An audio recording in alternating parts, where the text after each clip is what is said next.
choosing this session. I know I have some formidable competition in the other session rooms. But thank you to Rye for being here to video this. It's something we're trying at TECA, and that is to record presentations. We have 10 different meetings a year. We try to record speakers that come in from North America and put them in a YouTube format that can be referenced on our website to benefit those people who, in our membership, are not able to come to meetings in the Lower Mainland. I understand from Herman that you may be considering that with the OEPC as well.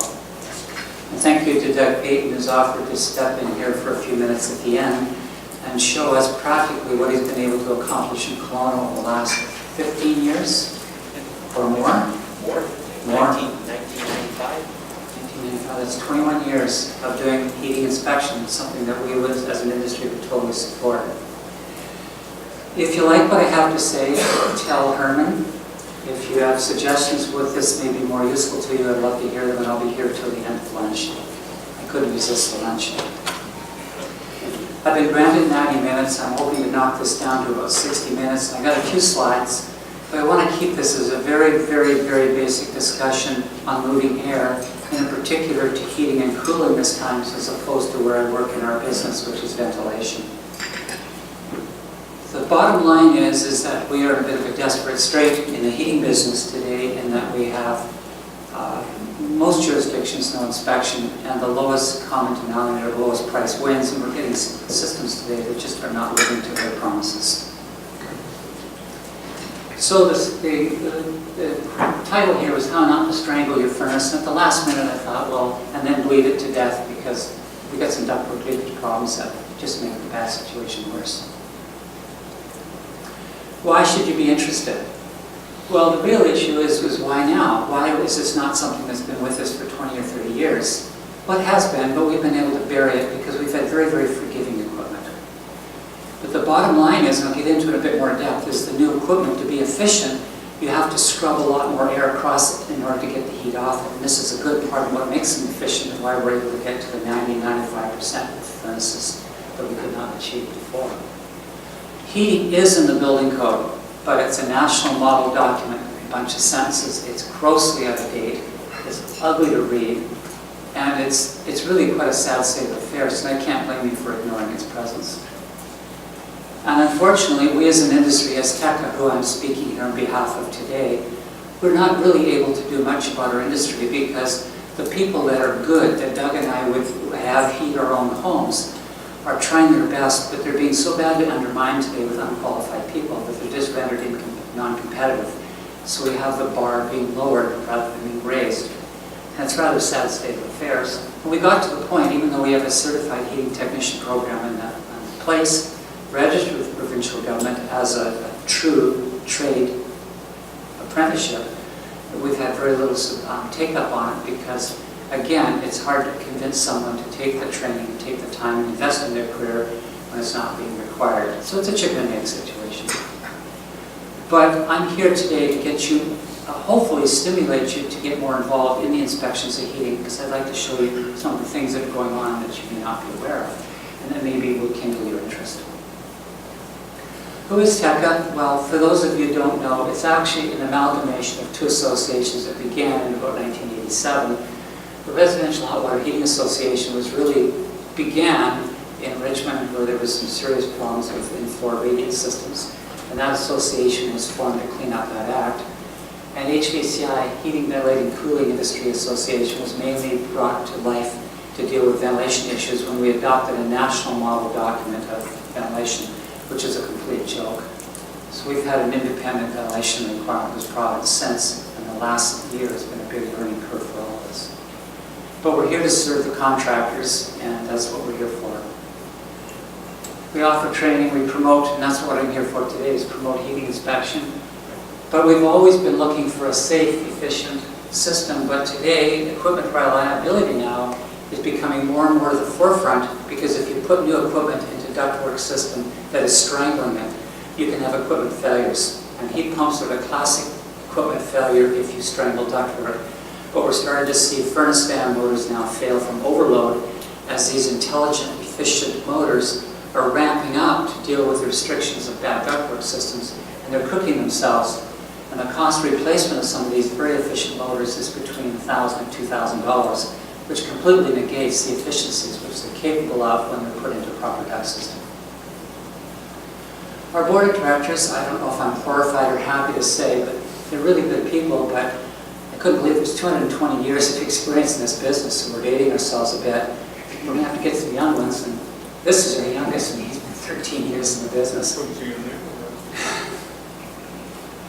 This lady runs the show. I think the world of her. She's been at it for 7 years. She gives her whole heart into it the same way Jennifer does for you. They're two very, very similar people, passionate, they're good at their game. And this one is essentially our boss.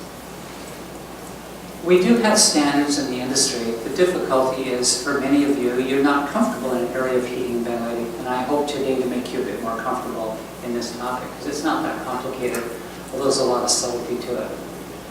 But really, we don't have much regulation except in places like Kelowna, a little bit in Burnaby, Coquitlam, but it's not as widespread as we hope it would be. We do have training, but one of the things that Doug and I have talked about extensively is your quality first training does give one the skills of what's technically required, but we're not, as an association, geared up to be tradesmen for people that don't want to be. That comes from internally to wanting to do the job properly. And we try to create an environment where we'll bring people into the industry that can see they can make a career out of it. We have ventilation guidelines, which is the sort of de facto standard for mechanical ventilation. We've had quality first forestry guidelines in place for many years. It's going to be revised this year. There's a bunch of new things coming into it. It's a very solid document. It's put together by two first-class people, Doug Harwood and Paul Devencourt. And of course we have our hydronic standard, but I don't know much about redhead people, so I just basically put it my own way. The bottom line is that the industry today, especially in forestry, are under huge government pressures to make their equipment more and more and more efficient. We're up to 95% efficient furnaces. But the height of irony is we've had huge government stimulus and utility stimulus program to convince us all to use high efficiency appliances, which I advocate.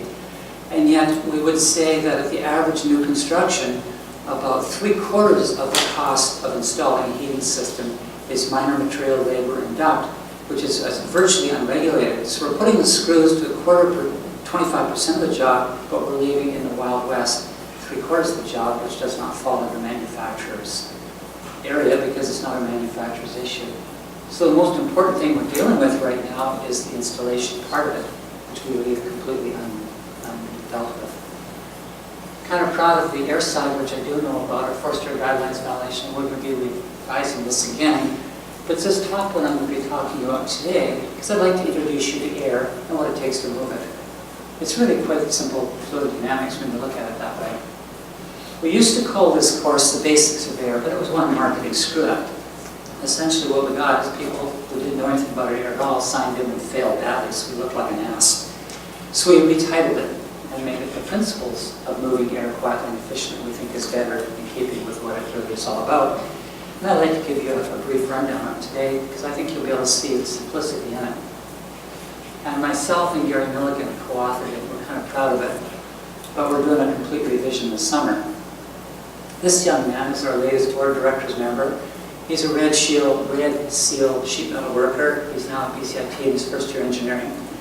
It's a rough road to hoe for him, but he's doing well at it, and he's decided to work this summer for TECA in updating some of our manuals. We couldn't have done a better person.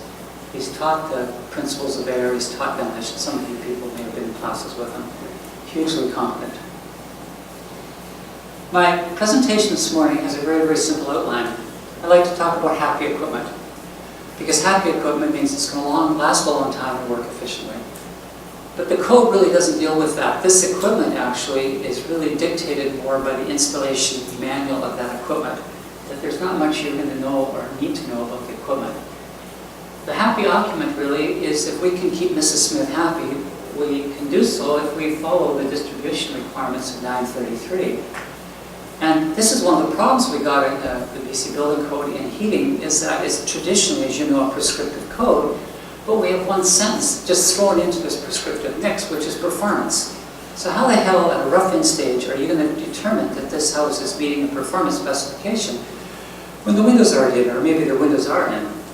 But basically, the performance must be 15, 18, and 22 degrees C in the crawl, the basement, and the living space. And you're supposed to know that at the time you do a frame inspection. Good friggin' luck. And lastly, of course, it's not a code issue, but Mrs. Smith is going to be a little bit ticked off if this system, this air system, isn't quiet. And it's one of the reasons today that our forced air systems are often considered second-class citizens because they're considered noisy, and we don't know why they're noisy. The hot water heating is considered to be superior because it's quiet, and it's only because we're not installing them correctly that these air systems are noisy, because they can be equally as quiet. So the 22 is inhabitable. What is the code word? I believe it's an occupiable or habitable room. I think this was actually a code quote. Habitable room. Inhabitable would be a room that you can't have. Just curious. Thank you. None of the other people have the guts to stand up and nail me. Thank you, madam. Well said. If I was really good with PowerPoint, I'd change that now, but I really screwed up. No, it's okay. Just ask me. No, you're right. I haven't read that part yet. One of the things we're kind of proud of is we took this information down to Boston 5 years ago and again last August. And some of you people may know this guy. He's a Canadian. He's one of the best people in North American building technology, Joe Seabrook. He's obnoxious, brilliant, works his butt off. He's a superb lecturer, entertaining as hell. But he has an invitation-only conference every year in Westport, Massachusetts, where he cherry-picks the best people to buy invitation-only all over North America. They're in the house building technology business. Well, we had a chance to present this, what I'm presenting to you today, in August last year. And what really blows away is that we had the conference organizer for the Air Distribution Institute in Florida, who in this particular position was a volunteer, but he runs M&M Manufacturing, which is the biggest sheet metal manufacturing firm in all of the U.S., said, we want this information in our Florida annual general meeting because it's something we've never heard before. So we kind of felt proud that our acceptance in the U.S. has actually trumped the acceptance we've had for this new information when we got out of Canada. Well, what we did in the development of the course is we created a small furnace. It's all 1/10 scale. It has a whole bunch of return air system components, some supply air components, and what is essentially a horizontal furnace. And we had Don McCadden, who's a PhD in fluid dynamics and heat transfer, keep us on the straight and narrow, because when you do things in miniature and move air, there's a lot of scaling to make the thing representative. But we can all put this thing in a furnace box and take it anywhere we want in the province and actually do hands-on demonstration that this physics actually works in real life.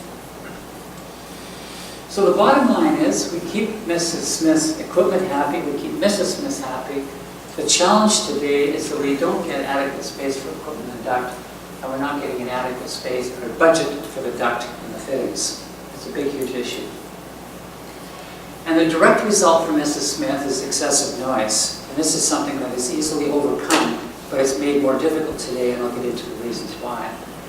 And what's also something that's not commonly understood, and I'll get into it a bit more later, is if you have a furnace that's got restrictive ductwork simply because it's too small for the capacity of the heating equipment, and you put a filter in it, the furnace sees the sum of the two. If you have restriction in your filter and restriction in your ductwork system, it means you have no available power, no available static pressure left over to overcome the filter.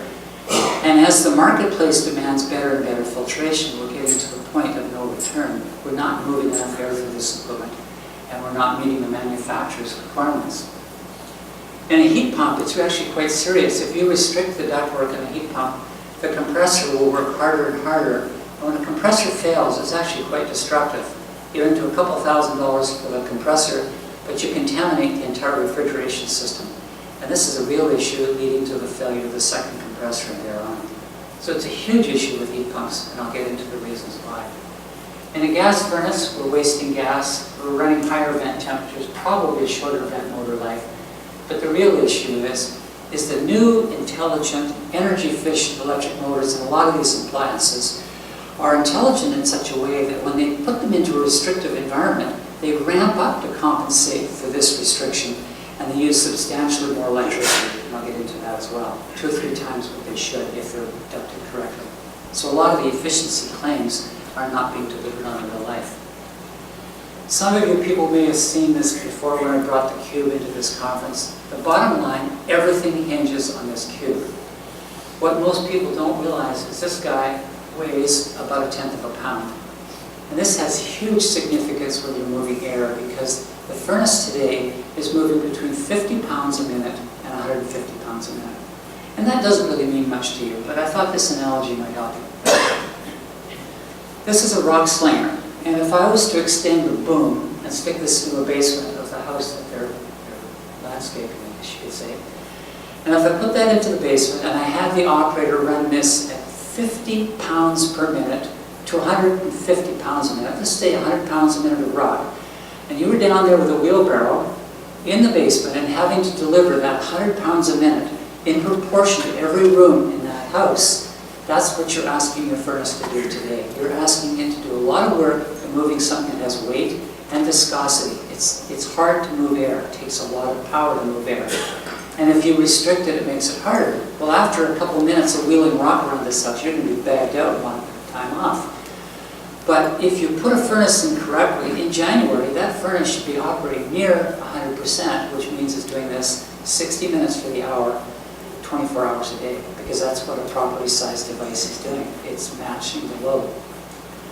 It's a big issue, and we forget about the job we're asking it to do. Well, one of the things that's built into all the installation manuals of all the furnaces made today in North America is a very simple test. Is it done? No. It's ignored. And that is you take a temperature at the cold air return, which is shown here in blue, and that's the sum of the mix of all the air in the house that's coming back to the furnace, which is going to be heated. And if the house is heated to the code required 22 degrees C, you're going to measure A is going to be 22 degrees C.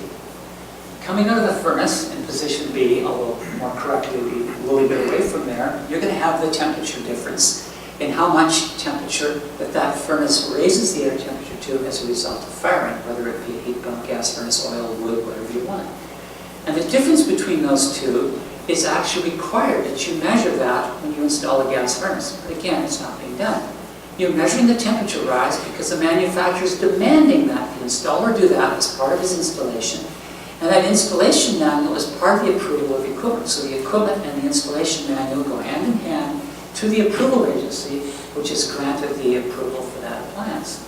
And yet this test is not done. Well, every appliance has a sweet spot. I'll get into that. I'd like to give you a little bit of history of where furnaces have come the last few years. If you use a furnace that was built in around 1980, it would have a return air temperature of the same 72 degrees, 22 degrees, and out of the top of it would come quite a high temperature. And in Fahrenheit, which by the way our whole industry uses, it's universal in the United States and Canada, the air is coming out at about 140 to 160 degrees Fahrenheit. And the air-cooled furnaces that were built here in Mitchell Island and Vancouver were running at these temperatures for 40 years and doing so with stupid good reliability. That was where they were designed to operate.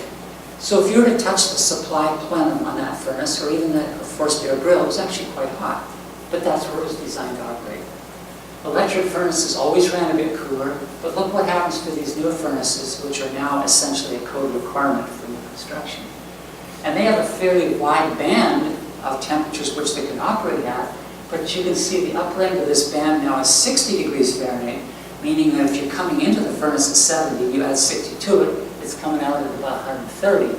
But they're also good down to about 30. So in really, really crude schmuck type thinking, how I work, is this has about half the temperature rise when it's installed correctly as would be the earlier design of furnace when it's operating in its sweet spot. This is a little bit of a magical thing here. These heat pumps are quite magic. They can have your cake and eat it too. Essentially, they do the theoretically impossible, which is giving you more than 100% from the fuel. If you buy a buck worth, and if everything is really good, you get $3 worth of heat for the buck you pay for it, which is pretty darn good in this game. And they are, however, a bit of a special animal, in that they're delivering you temperature that isn't a hell of a lot more than the temperature of your hand. In fact, if you're an idiot and you sell one of these heat pumps into a senior's home and you don't properly explain how it's going to work, you're going to get a call back in 6 months and say, this thing is cooling my home, it's not heating my home. Because 105 degrees out of a grill or out of a heat pump is considered For some who may have had one of these devices, it's cold air. It's like you're turning on the air conditioning in the winter. That's how it's perceived. But they're very effective, they're reliable, and they're friggingly good efficient. Efficient if they're put in properly. Now, taking that exact same information and turning it upside down, it's a fun way to look at it.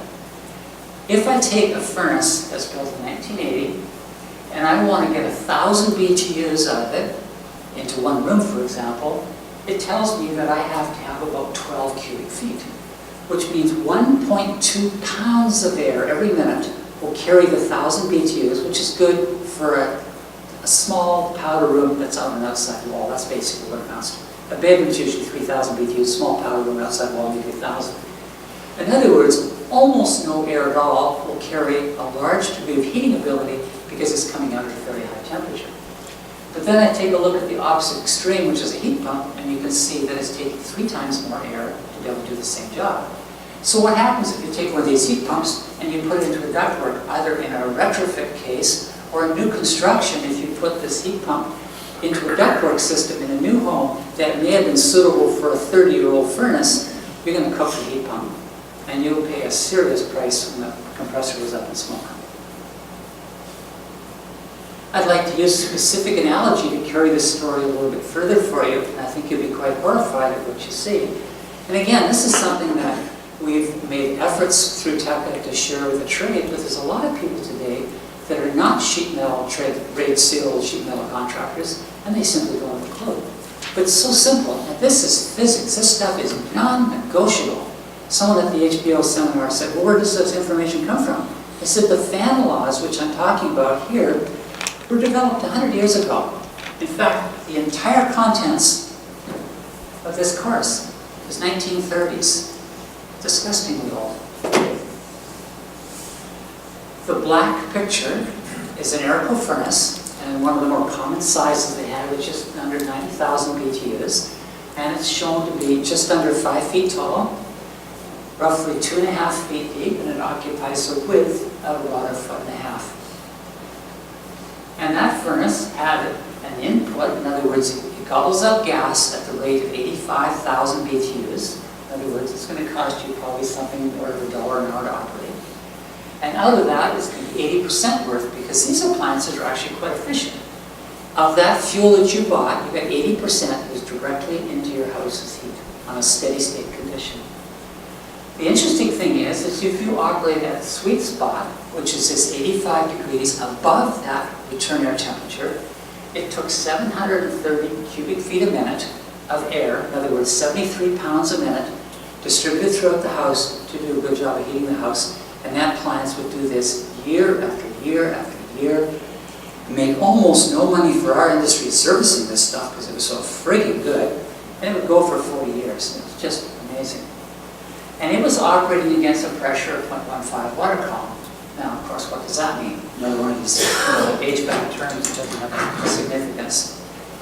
This is a cookie sheet, and if I don't screw it up, I should be able to do this. The cookie sheet is about 1/2 inch high, and I put a little bit of water in it to the tune of about, well, see, I screwed up already. It's got about,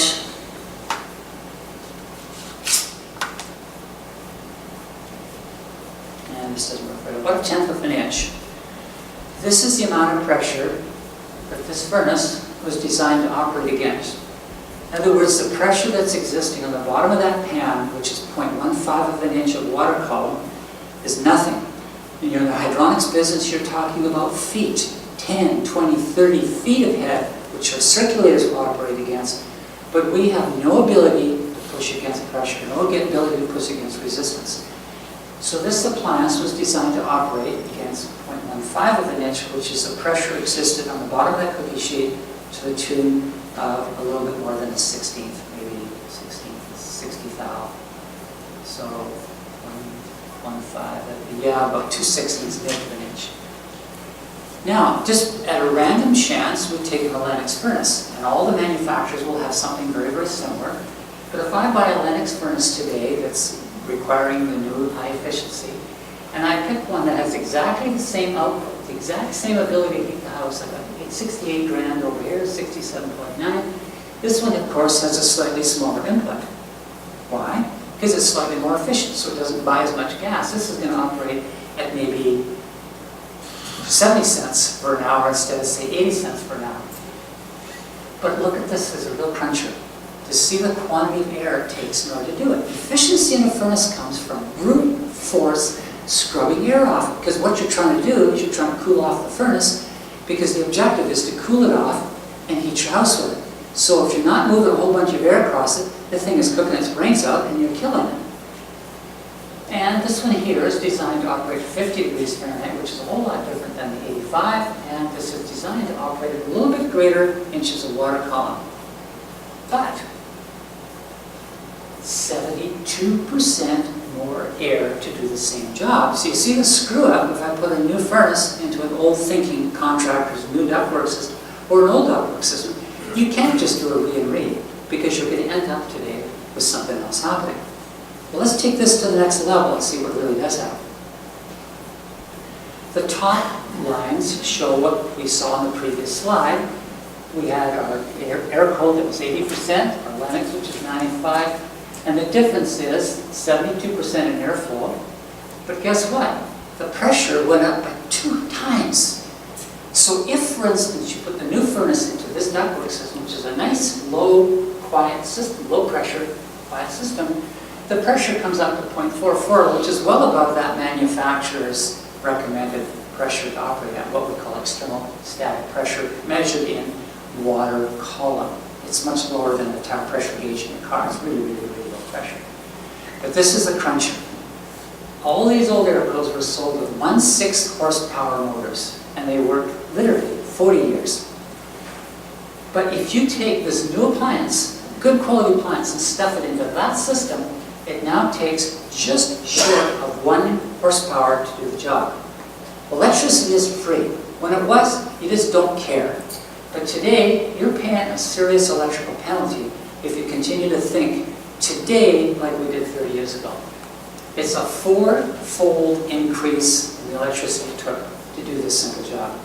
This is before you add good filters. Well, let's go back to basics again and see where we're going with this. If you're a Boston Marathon runner, and I've got a niece right now, it's just a nutcase in Vernon. She's going to the super ultra marathon in Oregon next year. She was at a race here in Langley for a marathon. These people are running something in the order of 1,000 feet per minute, and they're doing that for 26 miles. But this 1,000 feet per minute, it's just fancy words. Let's put it down in schmuck language that I think in. That means these runners are running between about 10 and 12 miles an hour. They're not even getting close to the speed limit in the school zones. You can't take them going through a school zone. Well, the trunk ducts, and that's not spelled right either if you were really sharp, young lady. But you didn't get me there, did you? I know, you gotta be there, but I see it now. You were going to get me, weren't you? I would have caught that, I was still back in the school zone. Cut her off quick before she gets a chance. Yeah. This is the speed limit on a trunk system. You cannot violate these speed limits because you will pay for electrical consumption and you will pay for noise. So you have to run something in the order of 12 miles an hour maximum, maybe as low if there's lots of money in the job, you can run it down around 8 miles an hour. But as you get closer to Mrs. Smith's bedroom, because a round duct going to the bedroom has more square inches of surface for its square inches of cross-section, it's less aerodynamically favorable than large ducts. So we have to run lower speed limits for that and reasons of keeping the air sound in the bedroom lower. And these are non-negotiable speed limits. You don't get a ticket, well I guess you do, you get a ticket, you get a pissed customer. So that's a ticket in a fashion. And of course, everything else is in scale there. These are important. We always bring this down to reality. Universal in the entire industry I work in the business of heating and cooling, and except for very small systems, we're all using what is called a forward inclined wheel. And the big fancy word just means the forward inclined wheel is a little bit of stamp sheet, now it's got a cup in it, it's forward inclined, it goes forward. And they're called double inlet because that's really the very, very best design for these, because with a barrier in the middle, you get a structurally very, very strong wheel, and air comes in it from both sides. So you get the structure, the lightweight, economics to build it. It works great. There are more efficient fans out there, but they're completely useless residentially because they're too doggone noisy. So we're stuck with what is called a double inlet wheel. You put it in the housing, and the air comes in from both sides. The only problem is the air from this side is being blocked by 50% because we stick a motor in it. But the motor loves it because the air going over keeps it cool, and that has a huge effect on bearing life. So that's the package which is driving all the equipment in North America today. So that's, again, a non-negotiable component. Well, Gary's sitting here and he's doing what every installer should do. This guy's an A fitter, like this guy races cars in Kansas and blows everyone else away all in North America with a 250 horsepower car with wings on it, stuff like he's an aerodynamic specialist and good at his game. But he's doing what should be done with every gas furnace in this province, and that is to measure the temperature here, which is 22 degrees C, and measuring up here the temperature difference being that established by this manufacturer at the time of its design and its production. He's also measuring the current here, and I'll get into it a little bit later. He's measuring indirectly the power that's being consumed by the fan motor. This is what should be done that is not being done. Well, I'd like to summarize this discussion regarding trunk ducts, which really are the factor, the ducts nearest the appliance dictate the ability of that appliance to move air across itself.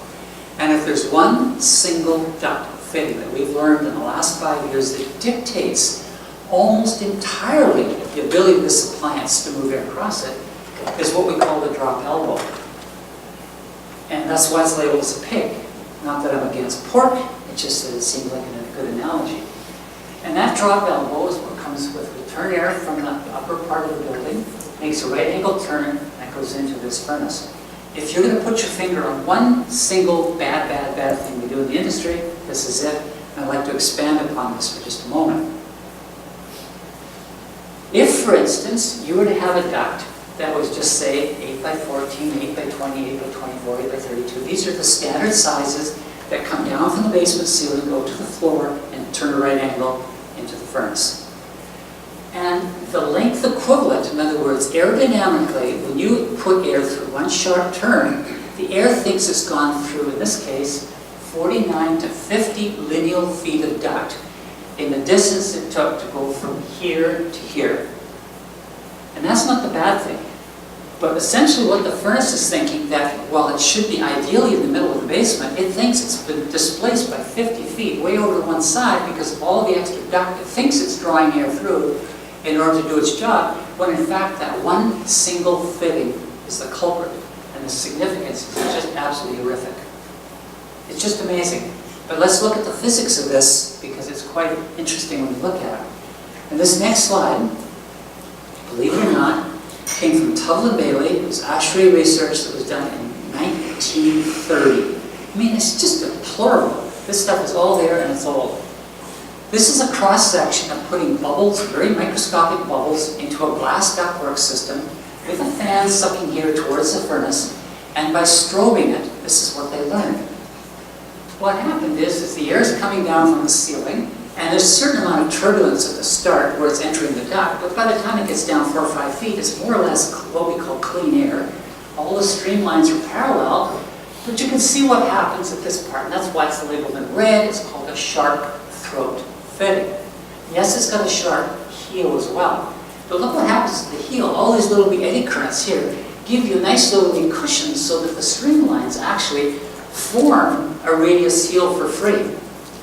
The trade thinks that this is how to make the fitting work better, is radius heel. It's all crap. The issue is at the throat. Now this is a little bit like a Roadrunner cartoon because when air comes down here, it overshoots this throat because it has momentum, it has weight, it has mass. It's overshooting. So you can see what happens is by the time this airstream hits the furnace, or in most cases the filter, the top 2/3 is God's breakfast, and it's only the bottom 1/3 that's nice, clean, straight, parallel streamlines. Well, this is the physics behind what's happening with the stupidity of our connections as we do it. But that's not the bad part. It gets worse. Oh, yes, the better part is, if you're willing to spend $200 and you put turning vanes into this ugly pig of a fitting, guess what the numbers behave like? You get an 8-fold improvement in this one, the single biggest culprit to restricting the air in the forced air system by simply putting in a turning vane that has spacings of 1.5 inches between them. And that's because the throat now cannot cause damage to the air pattern across the full duct, but the damage that throat can cause now is limited by the distance between the sharp throat and that first vein. It's a huge benefit, but it's not being done for lack of information and to a large degree because there's an unwillingness to spend money on something you can't see. The reason that I'm getting into filters is because it relates to this. What we sold for filters in the forced air business up until a few years ago were crudely called rock catchers. More correctly, it was called equipment protection. It was not of a degree of fineness that would have anything to do with our respiratory health. It was there because you wanted to make sure that when you installed your furnace, it would go through 1 year without having to have a filter change or any warranty or responsibility. It was as crude as we could make them, that was free-flowing, and didn't cause any restriction to the furnace, and would not likely block up for a year. Well, today, they have a brand new filter rating you're going to start to see more and more, even at the lumberyard, going from what we used to do with rock catchers, which is about MERV 2 or 3 or thereabouts, to MERV 6, to MERV 8. We're getting into some stuff today, which MERV 15. You can go MERV 16, but that's the limit of the MERV scale. So in other words, MERVs go from 1 to 16 as a full range. So let's just look what happens, however, when we start upgrading these filters. What no one in the filter business tells you, though, is that a filter is designed so that air approaches the front of it with a uniform face velocity, so the whole surface area is doing the job for you. As you saw from the previous slide with the bubble stroke, that the filter cannot possibly do that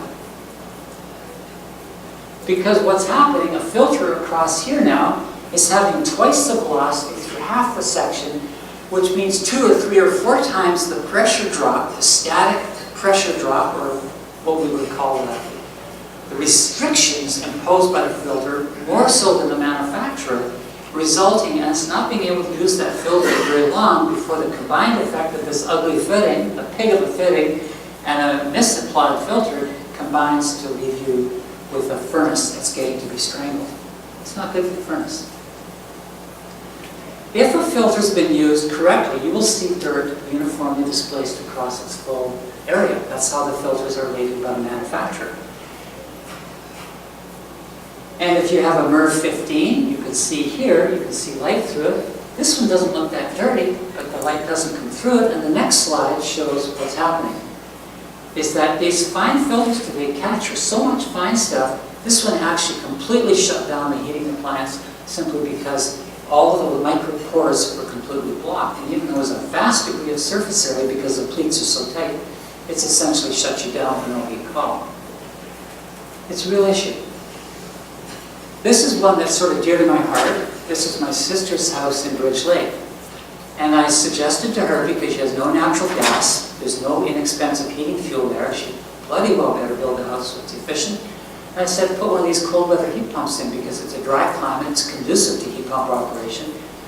And I tried my very, very best to pitch her on someone who had been through quality first, forced air guidelines, and what the hell they were doing. Well, the builder was in bed with a mechanical, and it was a non-negotiable thing. So they put in a furnace, a heat pump, the way they had been doing for years and years and years and years. Complete violation of the installation manual. With number 1, the filter was put over here, which is horrible. It's got a radius heel, which is no good, a sharp throat, which is horrible. And they didn't even read the manual to know this wasn't approved by the manufacturer. It has to have a side and a bottom return or 2 side returns, because this simply would not breathe its 3.5 tons of capacity as installed. So the installer was back there with a gun to his head and $1,000 worth of expense to do the thing properly. And you can see that the filter's been moved to where it never would work properly here, to where it should be, which is here, where you know from the previous slide that air is clean and will expose the full filter area to the airstream that it's designed for. This is going on every day, and when you start looking at this stuff and start measuring it, it's interesting. And what I'm hoping is this next incentive program that's going to be launched by Eneready and Fortis, there's actually requirements to measure the static pressure on these new appliances because these things are being put into applications, which is horrible. If you are going to have a tight-packed return air and appliance connection, you put turning vanes into it. Because again, that will drop you from 50 feet equivalent length down to 6. Now, part 2. Gary Milligan and I had the pleasure of meeting Andy and Kimberly 3 years ago, and we had an absolute blast at your annual general meeting there.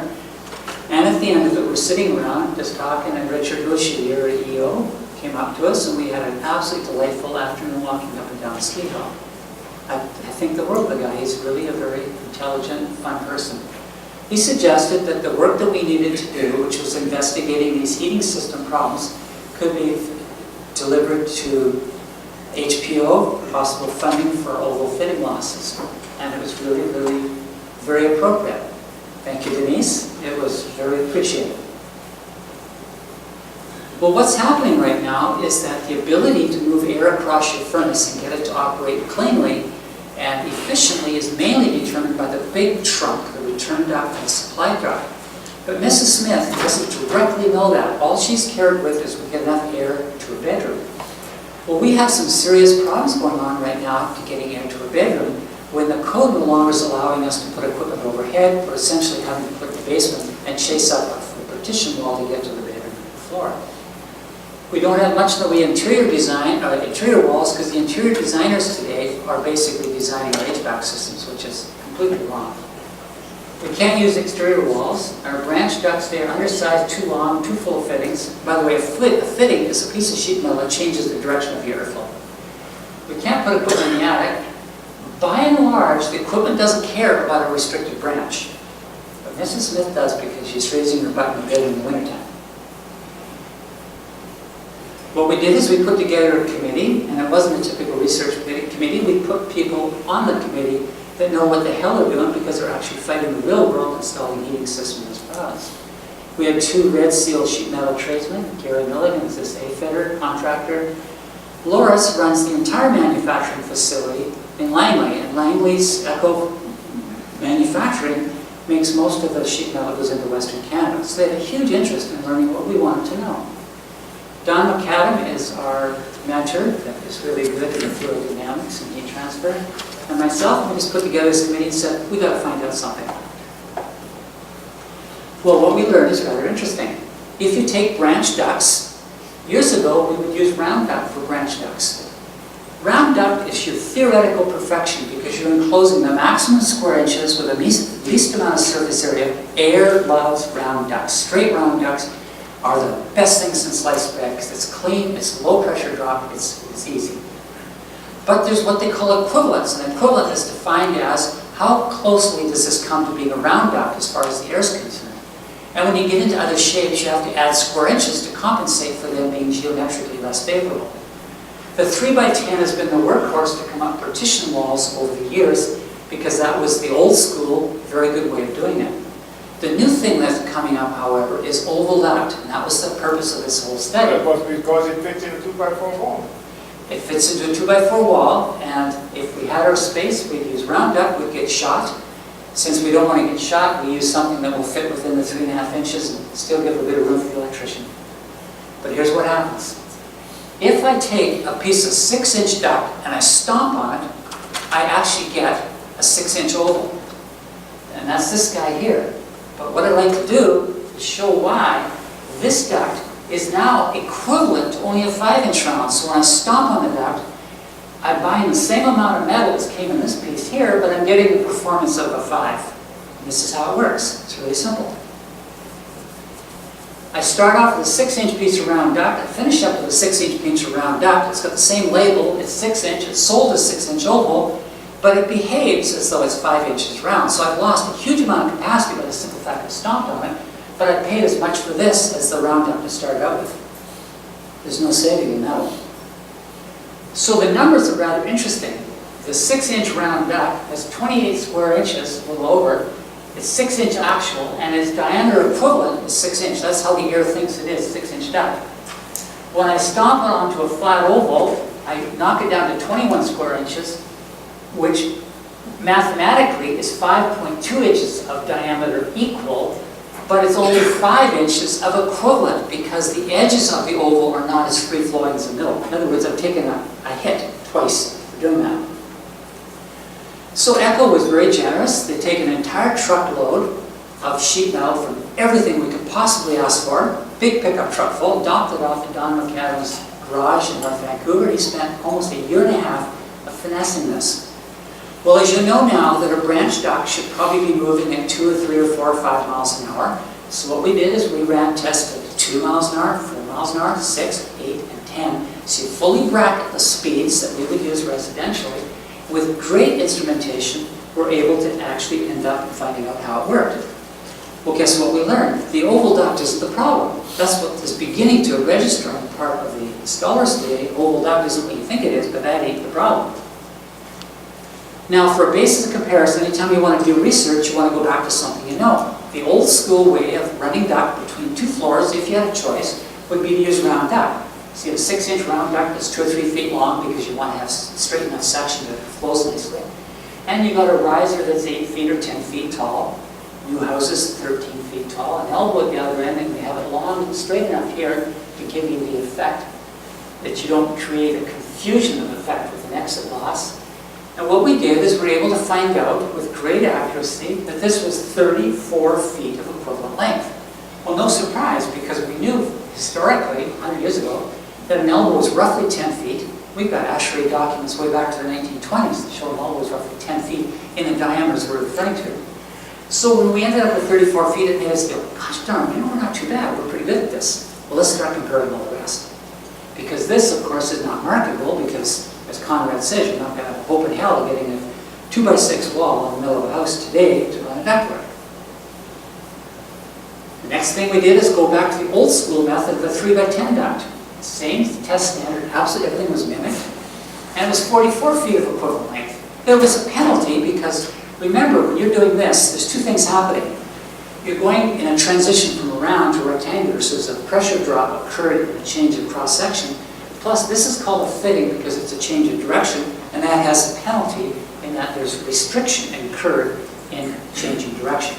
These are additive to the length that pre-existed. This is a double pig because now we're at 149 feet to do exactly the same job.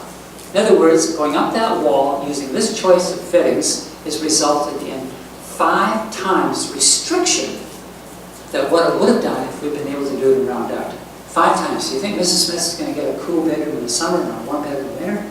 Well, we're regularly screwing it over.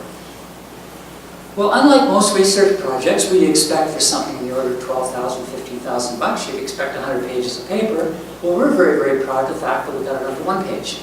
Because we knew damn well that if you can't get something down to the trade on 1 page, that's something as significant as it's going to be buried, completely useful. Absolutely useless.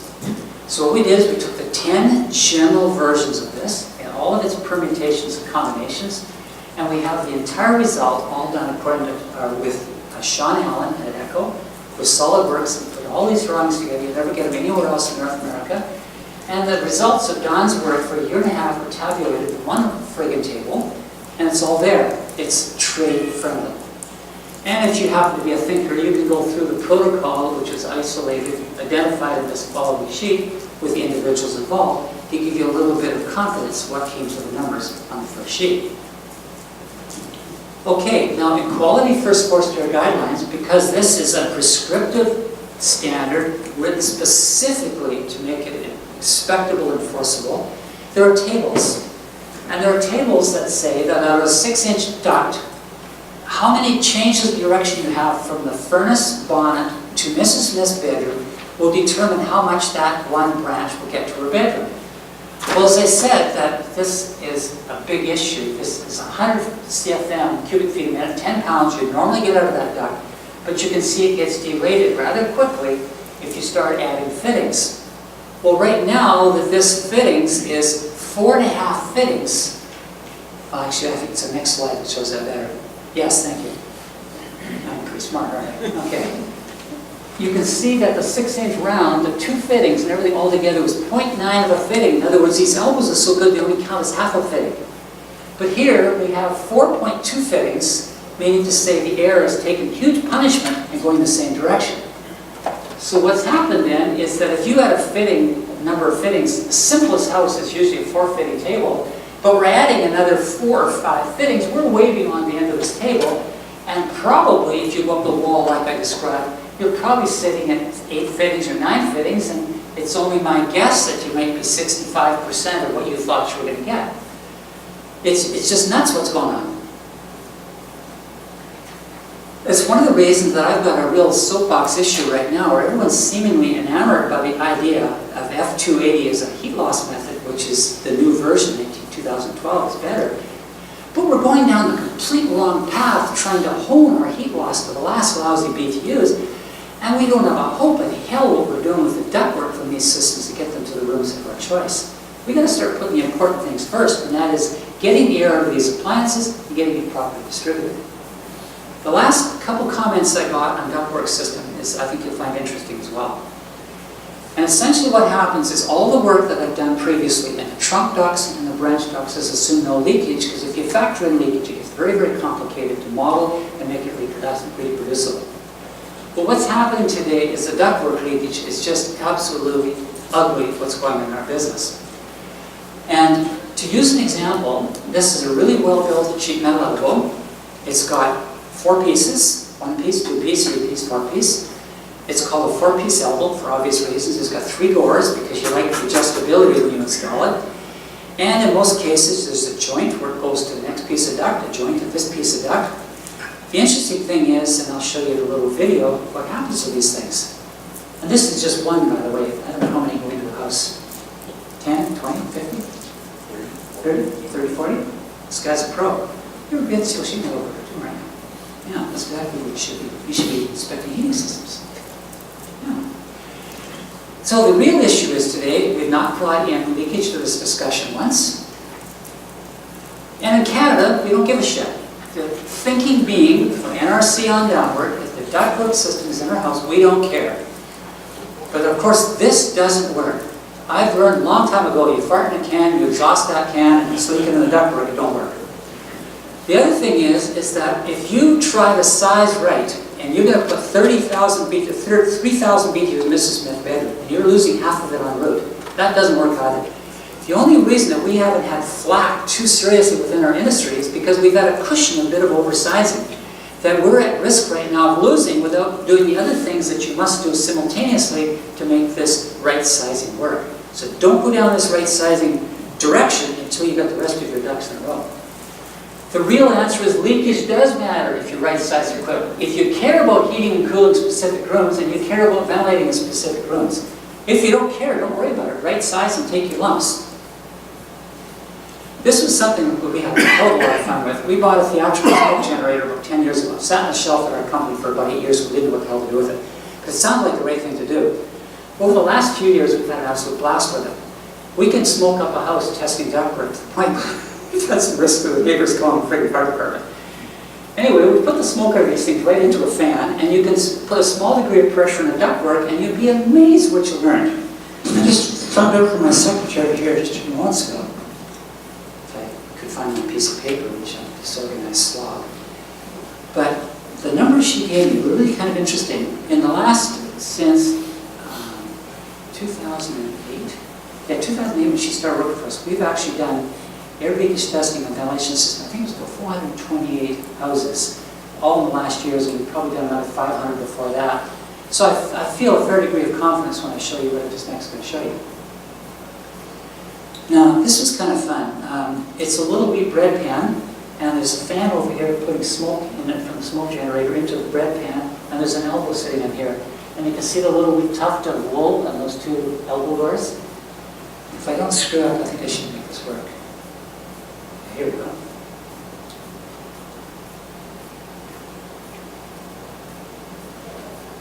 You can't even tell where the smoke is coming from. Essentially what happens is we know it's coming from the doors. Oops, let me make this go again. You can barely see these little tufts move. But there's just smoke all over the place, and it's very, very carefully sealed up the bread pan, sealed up this joint, sealed up this. All of that was just leaking out of the 3 doors. And as I mentioned before, when you install an elbow, you've got the 3 doors plus the joint at the other end. There's 8 feet of joint length. Every time you use one of these, and the duct's right, you use 30 or 40 of them. 40 times 8, that's a shitload of feet.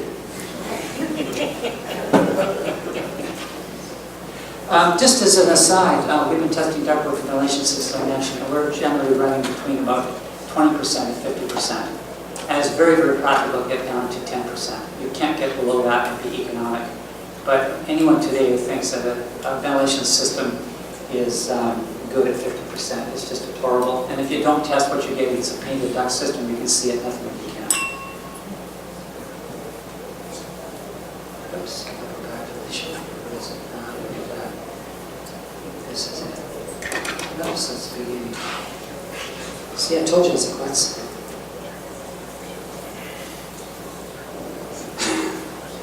What I'd like to do is I'd like to turn this over to Doug. And the reason that I've invited him here is because I have a hell of a lot of confidence in what he's doing in Kelowna. I have confidence he's a tradesman. And I'd like to have him share a few minutes with his experience for you as fellow inspectors. And what he's learned, the right and wrong ways to do inspection, what works for him, because I think you can gain a lot by hearing someone who's been through the school of hard knocks before.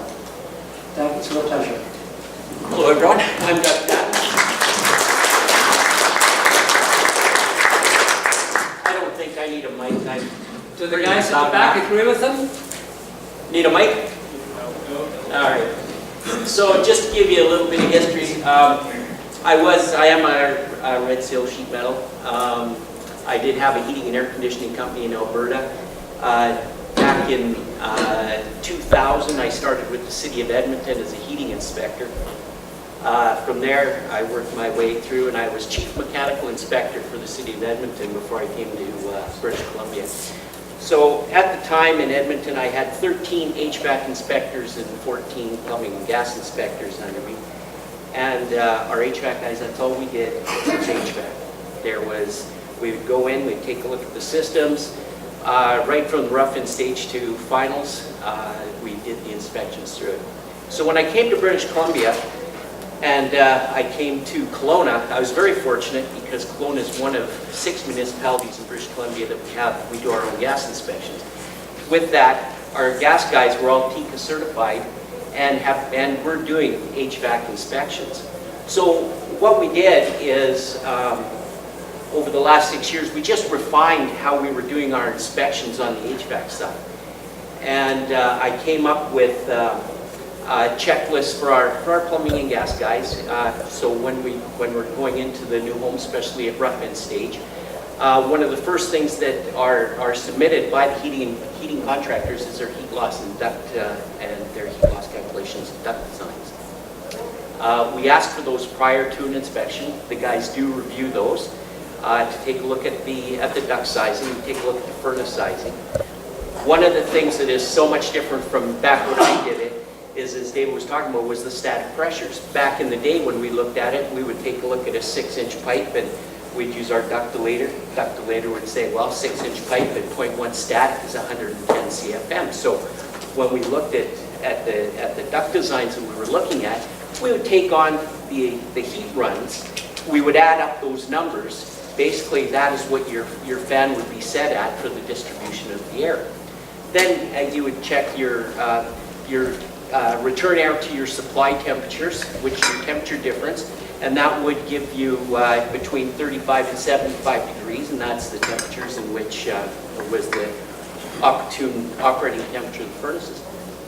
So now in Kelowna, we do exactly that. We do ask for the temperature rise of the furnaces. We do check out at rough-in stage. We take a look at the heat, the runs that are running from the basement up to the second floor. We take a look at the elbows. We take a look at the boots on it. We take a look how they're fastened. We take a look and make sure that they're sealed. So it's. I realize that we're blessed in Kelowna because I feel for the building inspectors in British Columbia, because you're expected to do the building inspection, you're expected to do the plumbing and gas or the plumbing inspection. Now with the changes in code, we've thrown the HVAC on you, and it's like, my God, it's going to take me half a day just to do one inspection on a framing inspection for a house. And so I understand there are some quick ways in which to do the inspection, taking out the design aspect of it for the new furnaces, and it is a ductilator, And it is so easy to use, but what it will do, it will let you know if you will get the air delivery to that room that should be there. It doesn't compensate for your heat loss calculation. It's going to say, well, this bedroom's going to need 57 CFM, but it will tell you sizing up your ductwork if it's going to come in to where you're going to be able to deliver that air into that room. One thing that will never happen to municipality, and I don't know of one yet, is we will never be sued because the furnace isn't heating up the house properly. But you will get a lot of phone calls. And the problem that arises there is that we can't give the answer to our customers based on some poor workmanship that's happening out in the HVAC field. And is there anything else you want me to? I think where you bring value to this discussion, Doug, it's easy for me to soapbox on what I'd like to see.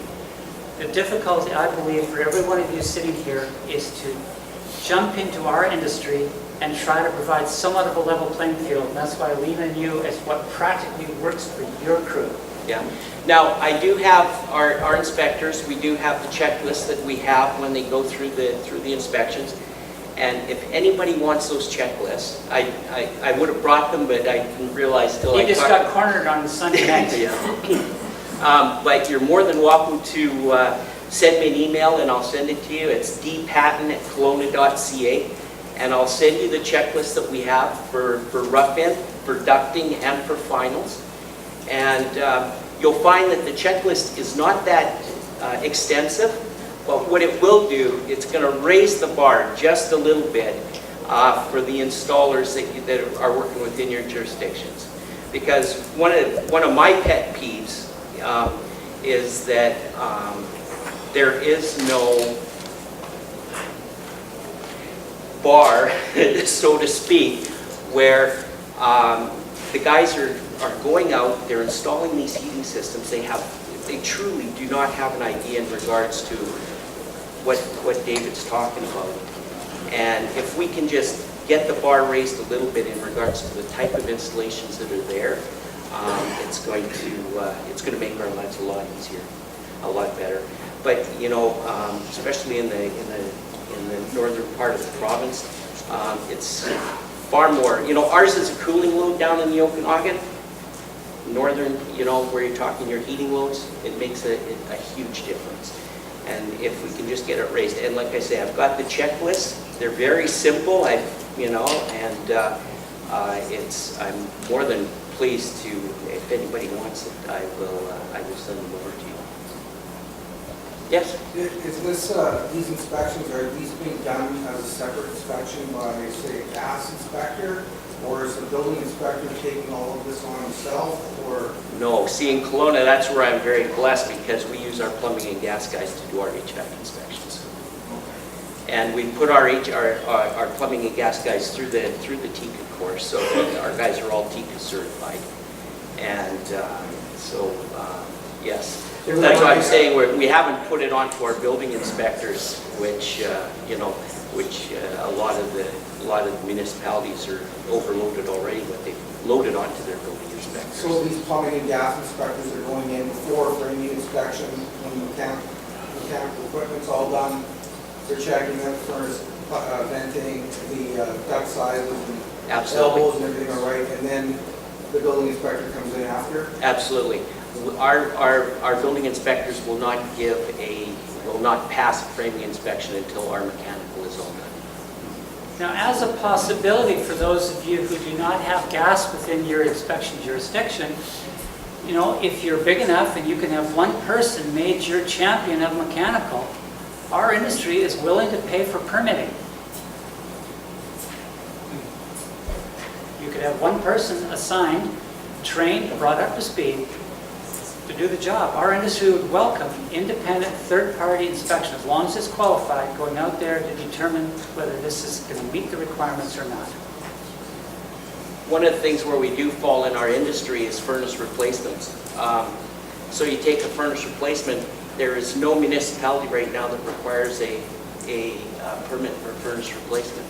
It's BC Safety Authority will look at the gas. They'll take the permit out for the gas, of course, in whatever municipality. But when it comes to replacing that furnace, if it was, as David said, if they were putting a new variable speed 2-stage furnace and replacing it with an old Airco Flame Master, whatever the case was, no ductwork changes whatsoever. What's happening in that case is that furnace blower on that variable speed, based on the duct sizing and based on the CFM that ducting has been sized for, there's been cases where the filter has been sucked right into the furnace blower because that motor is ramping up to try to deliver the air. So it's pulling the air and it's pushing the air out. If the motor isn't sensing that it's pushing enough air, it sucks that filter right into the motor. Well, at least you know it's time to change it. You know it's time to change it, absolutely. But a lot of times you'll go into a home and you'll hear the whistling and when the furnace comes on and it's whistling. What some guys have been doing is they've been going in and they've been taking and trying to straighten out the fins on the return air grills. Well, the problem that arises there, it's not the problem of the return air grill, it's because the ductwork and the associated, everything to that return is undersized. So when they're looking at their ductwork on supply and return, it's all about money. And the smaller the duct, the higher the static, the noisier that system is going to be.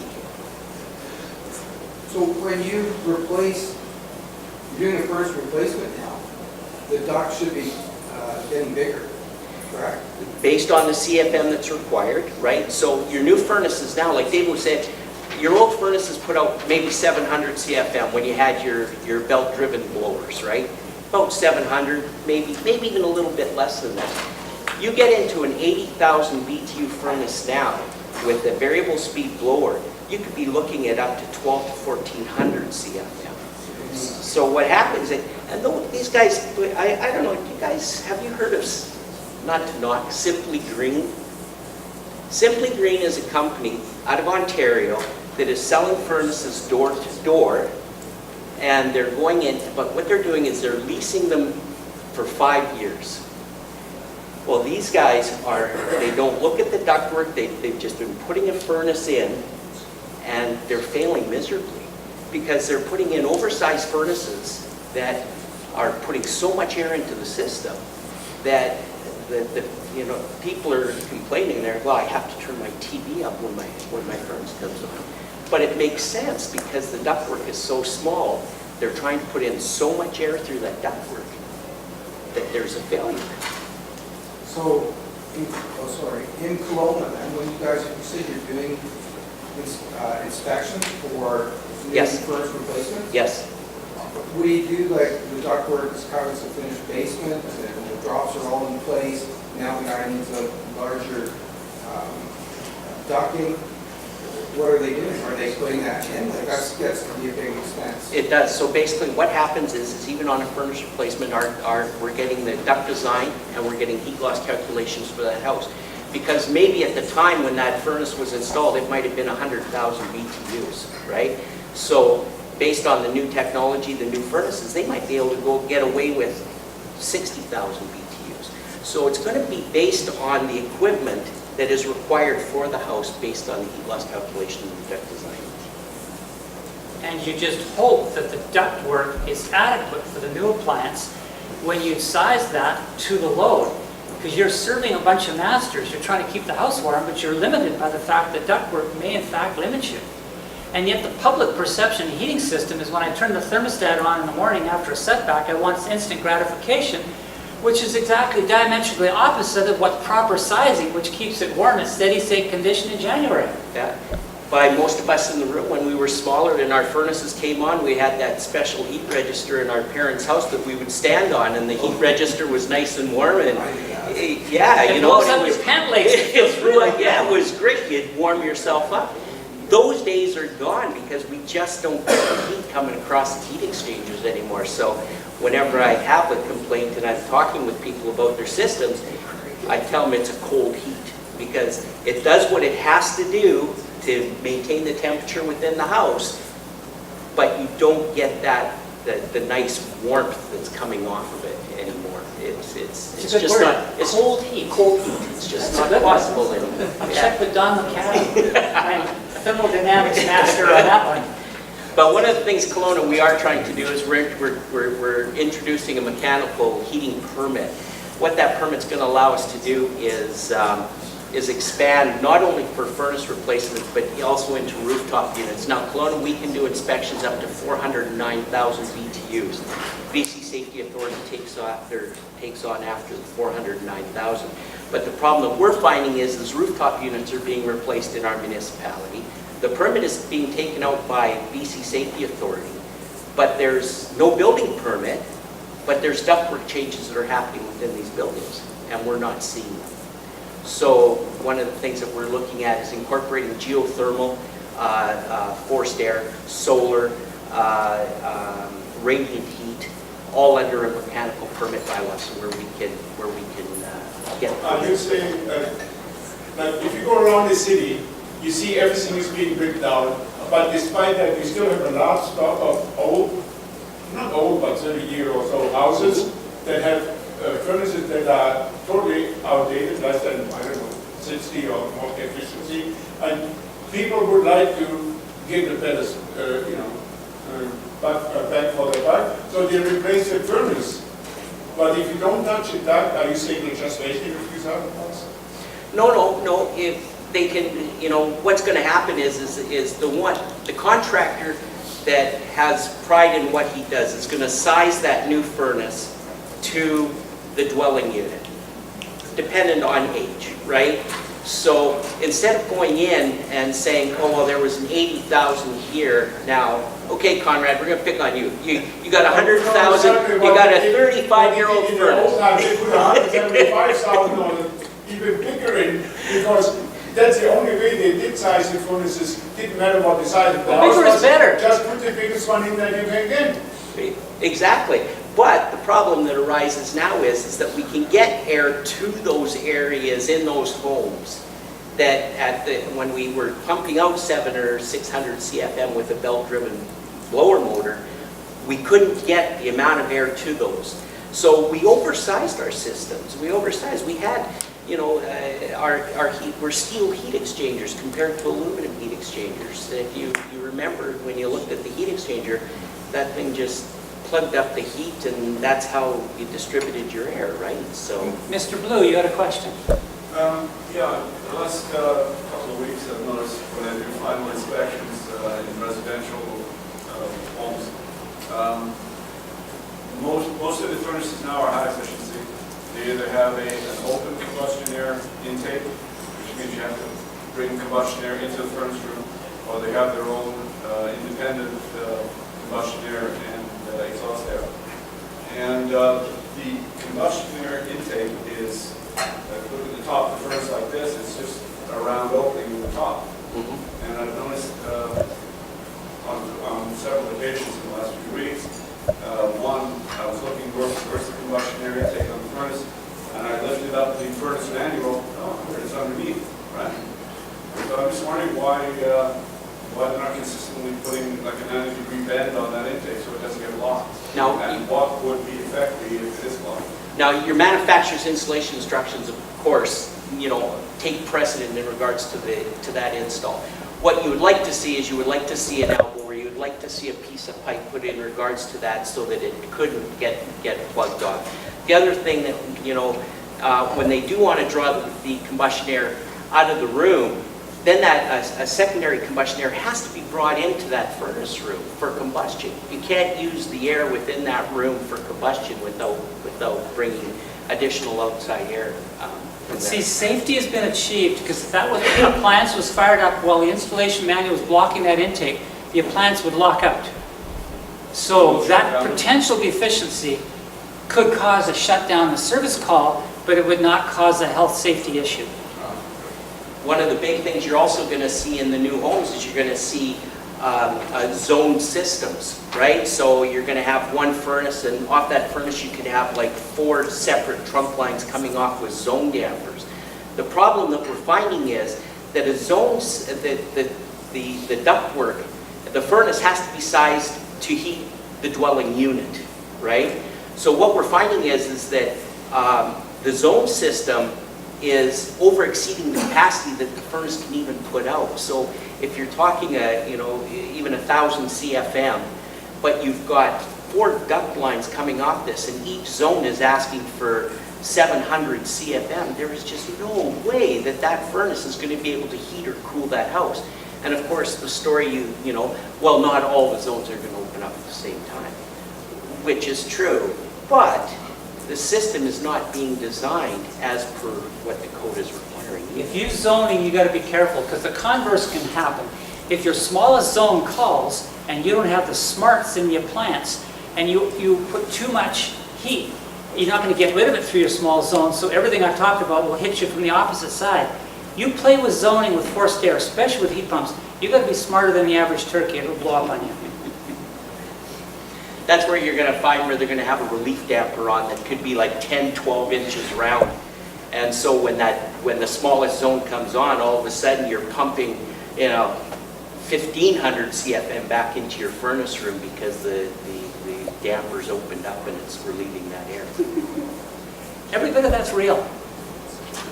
Any other questions for you people? Doug, thank you very, very much for being No here. problem. And like I said, if you need Captain Gordon up to me, I'll give you those checklists and you guys can incorporate them however you like or not. Thank you very much. Thank you.